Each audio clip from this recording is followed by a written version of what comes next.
समुद्र की लहरों के बीच सूर्य की पहली किरणों से जगमगाती थी।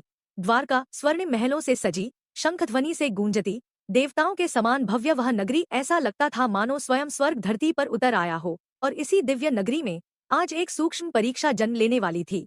महल के विशाल स्तंभों के बीच से गुजरती धूप संगमरमर के फर्श पर चमक रही थी। वीणा की मधुर ध्वनि वातावरण को शांत कर रही थी। उस कक्ष में खड़े थे पांडवों के वीर गांडीवधारी अर्जुन।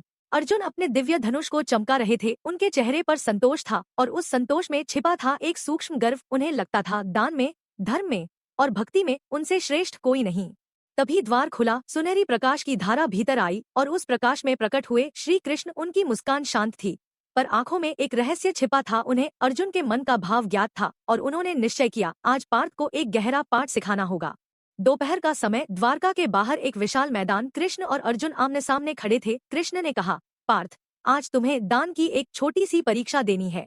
कृष्ण ने हाथ उठाया, धरती कांपी, प्रकाश फूटा और देखते ही देखते दो विशाल स्वर्ण पर्वत आकाश को छूते हुए प्रकट हो गए। सूर्यास्त से पहले कृष्ण बोले, यह सारा स्वर्ण गांव के प्रत्येक जरूरतमंद में बांटना होगा, एक कण भी शेष नहीं रहना चाहिए। अर्जुन मुस्कुराए, उन्हें यह कार्य सरल लगा।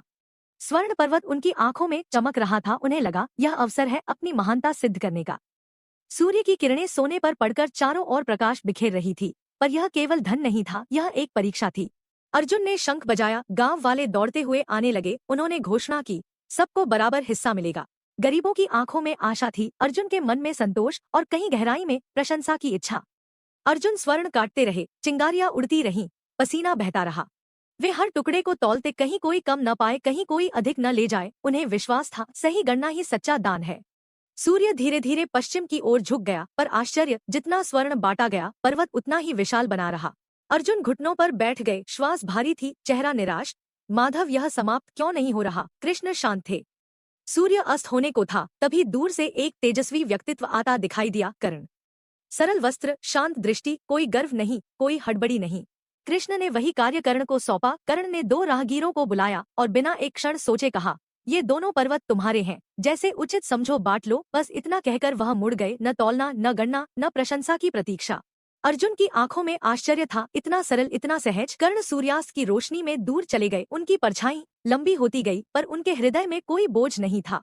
कृष्ण बोले, पार्थ, तुम दान कर रहे थे पर भीतर मैं को बचा रहे थे। कर्ण ने दान नहीं किया, त्याग किया। अर्जुन झुक गए। माधव, आज मेरा अहंकार टूट गया। स्वर्ण पर्वत प्रकाश में विलीन हो गए, मैदान शांत हो गया, सूर्य अस्त हो चुका था। सूत्रधार की अंतिम वाणी गूंजी, सच्चा दान वस्तु का नहीं, अहंकार का होता है।